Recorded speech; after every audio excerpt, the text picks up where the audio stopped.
A Study in Scarlet by Sir Arthur Conan Doyle. Part 1, Chapter 5. Our Advertisement Brings a Visitor.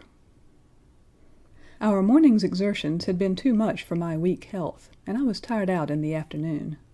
After Holmes's departure for the concert, I lay down upon the sofa and endeavored to get a couple of hours' sleep. It was a useless attempt. My mind had been too much excited by all that had occurred, and the strange fancies and surmises crowded into it. Every time that I closed my eyes I saw before me the distorted, baboon-like countenance of the murdered man. So sinister was the impression which that face had produced upon me that I found it difficult to feel anything but gratitude for him who had removed its owner from the world. If ever human features bespoke vice of the most malignant type, they were certainly those of Enoch J. Drebber of Cleveland. Still, I recognized that justice must be done, and that the depravity of the victim was no condonement in the eyes of the law. The more I thought of it, the more extraordinary did my companion's hypothesis, that the man had been poisoned, appear. I remember how he had sniffed his lips, and had no doubt that he had detected something which had given rise to the idea.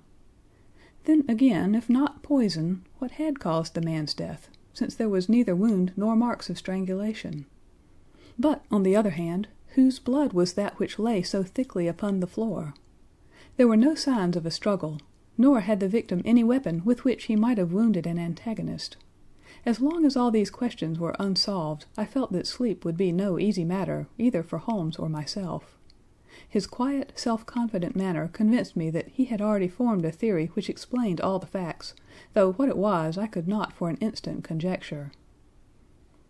He was very late in returning, so late that I knew that the concert could not have detained him all the time. Dinner was on the table before he appeared. "It was magnificent," he said as he took his seat. "Do you remember what Darwin says about music? He claims that the power of producing and appreciating it existed among the human race long before the power of speech was arrived at. Perhaps that is why we are so subtly influenced by it. There are vague memories in our souls of those misty centuries when the world was in its childhood." "That's rather a broad idea," I remarked.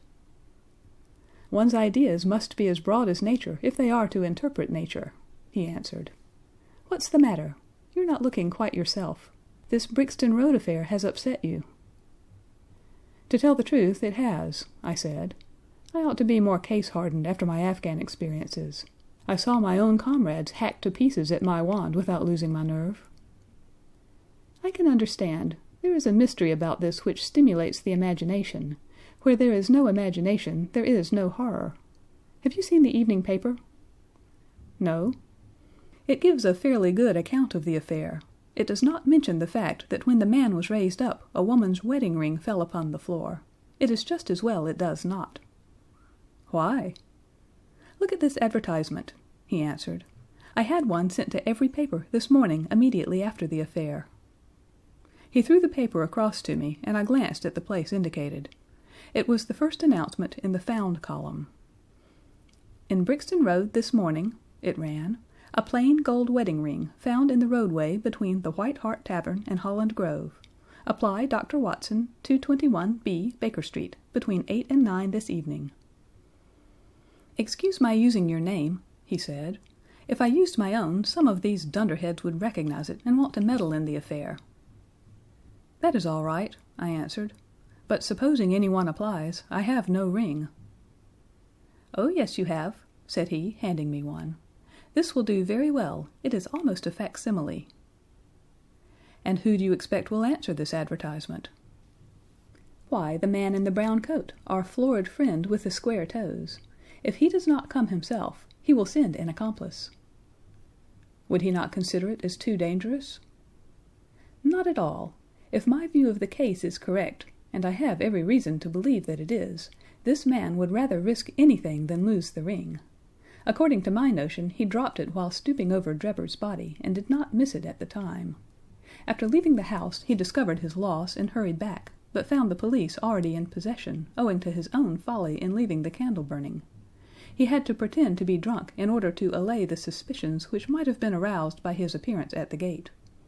Now put yourself in that man's place. On thinking the matter over, it must have occurred to him that it was possible that he had lost the ring in the road after leaving the house. What would he do then? He would eagerly look out for the evening papers in the hope of seeing it among the articles found. His eye, of course, would light upon this. He would be overjoyed. Why should he fear a trap? There would be no reason in his eyes why the finding of the ring should be connected with the murder. He would come. He will come. You shall see him within an hour." "And then?" I asked.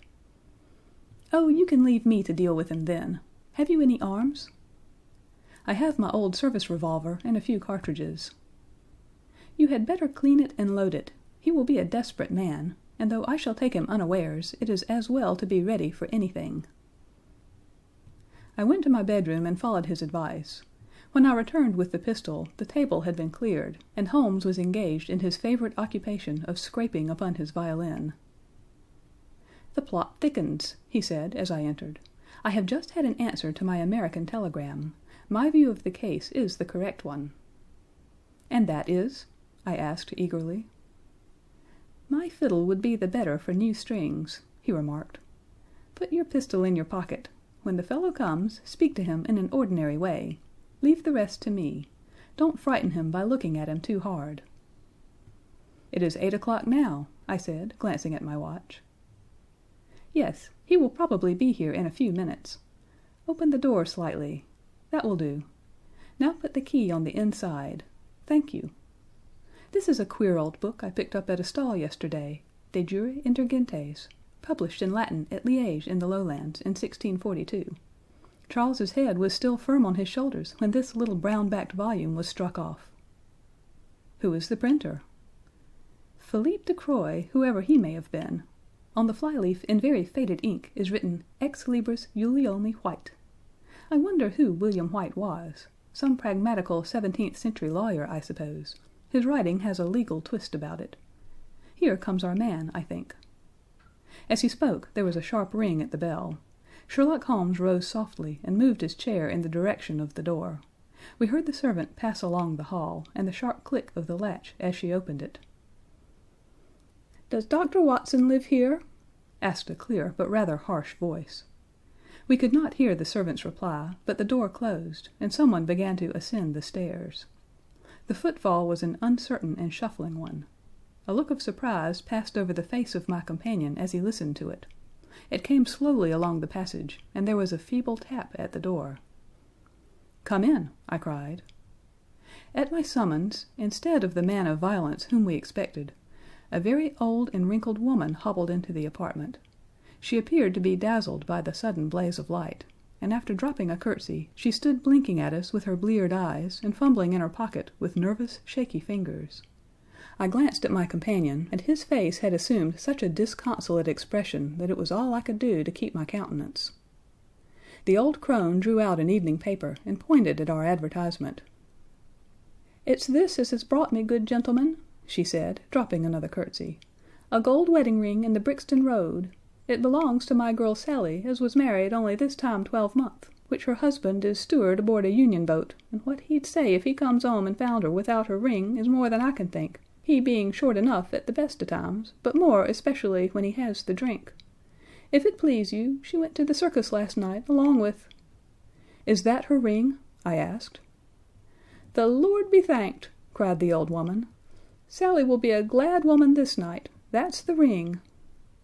"And what may your address be?" I inquired, taking up a pencil.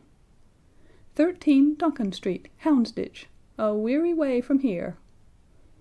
"The Brixton Road does not lie between any circus and Houndsditch," said Sherlock Holmes sharply. The old woman faced round and looked keenly at him from her little red-rimmed eyes. "The gentleman asked me for my address," she said. "Sally lives in lodgings at 3 Mayfield Place, Peckham." "And your name is?" "My name is Sawyer. Hers is Dennis, which Tom Dennis married her, and a smart, clean lad, too, as long as he's at sea, and no steward in the company more thought of. But when on shore, what with the women, and what with the liquor shops—" "Here is your ring, Mrs. Sawyer," I interrupted, in obedience to a sign from my companion. "It clearly belongs to your daughter, and I am glad to be able to restore it to the rightful owner." With many mumbled blessings and protestations of gratitude, the old crone packed it away in her pocket and shuffled off down the stairs. Sherlock Holmes sprang to his feet the moment that she was gone, and rushed into his room. He returned in a few seconds enveloped in an ulster and a cravat. "I'll follow her," he said hurriedly. "She must be an accomplice, and will lead me to him. Wait up for me." The hall door had hardly slammed behind our visitor before Holmes had descended the stair. Looking through the window, I could see her walking feebly along the other side, while her pursuer dogged her some little distance behind. Either his whole theory is incorrect, I thought to myself, or else he will be led now to the heart of the mystery. There was no need for him to ask me to wait up for him, for I felt that sleep was impossible until I heard the result of his adventure. It was close upon 9 when he set out. I had no idea how long he might be, but I sat stolidly puffing at my pipe and skipping over the pages of Henri Murger's Vie de Bohème. 10 o'clock passed, and I heard the footsteps of the maid as she pattered off to bed. 11, and the more stately tread of the landlady passed my door, bound for the same destination. It was close upon 12 before I heard the sharp sound of his latchkey. The instant he entered I saw by his face that he had not been successful.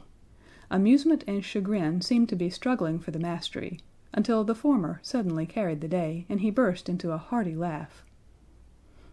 "I wouldn't have the Scotland Yarders know it for the world," he cried, dropping into his chair. "I have chaffed them so much that they would never have let me hear the end of it.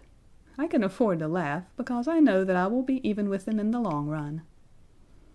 "What is it, then?" I asked. "Oh, I don't mind telling a story against myself. That creature had gone a little way when she began to limp and show every sign of being footsore. Presently she came to a halt and hailed a four-wheeler which was passing. I managed to be close to her so as to hear the address, but I need not have been so anxious, for she sang it out loud enough to be heard at the other side of the street. 'Drive to 13 Duncan Street, Houndsditch,' she cried. This begins to look genuine, I thought, and having seen her safely inside, I perched myself behind. That's an art which every detective should be an expert at. Well, away we rattled, and never drew rein until we reached the street in question. I hopped off before we came to the door, and strolled down the street in an easy, lounging way. I saw the cab pull up. The driver jumped down, and I saw him open the door and stand expectantly. Nothing came out, though. When I reached him, he was groping about frantically in the empty cab, and giving vent to the finest assorted collection of oaths that ever I listened to. There was no sign or trace of his passenger, and I fear it will be some time before he gets his fare. On inquiring at number 13, we found that the house belonged to a respectable paperhanger named Keswick, and that no one of the name either of Sawyer or Dennis had ever been heard of there. "You don't mean to say," I cried in amazement, "that that tottering, feeble old woman was able to get out of the cab while it was in motion, without either you or the driver seeing her?" "Old woman be damned," said Sherlock Holmes sharply. "We were the old women to be so taken in. It must have been a young man, and an active one, too, besides being an incomparable actor. The get-up was inimitable. He saw that he was followed, no doubt, and used this means of giving me the slip. It shows that the man we are after is not as lonely as I imagined he was, but has friends who are ready to risk something for him. Now, Doctor, you are looking done up. Take my advice and turn in." I was certainly feeling very weary, so I obeyed his injunction. I left Holmes seated in front of the smoldering fire, and long into the watches of the night I heard the low, melancholy wailings of his violin, and knew that he was still pondering over the strange problem which he had set himself to unravel. End of Part 1, Chapter 5.